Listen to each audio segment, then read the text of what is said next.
सोनिया प्रियंका गांधी का मुल्क की हिफाजत के अज़्म को दोहराने का मुतालबा। मगरबी बंगाल में सड़क हादसा, 9 अफराद हलाक। हर बच्चे को मुफ्त तालीम, हर शख्स को मुफ्त इलाज की सहूलत मिले, केजरीवाल। MIM मुस्लिम मुजाहिदीन आज़ादी की कुर्बानियों को उजागर करने के लिए मुहिम चलाएगी, कलीमुल हफीज।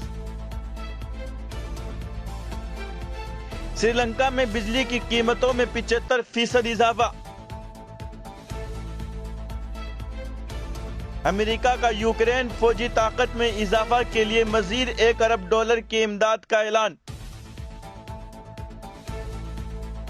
जापानी फैशन डिजाइनर आयसे मिया का इंतकाल।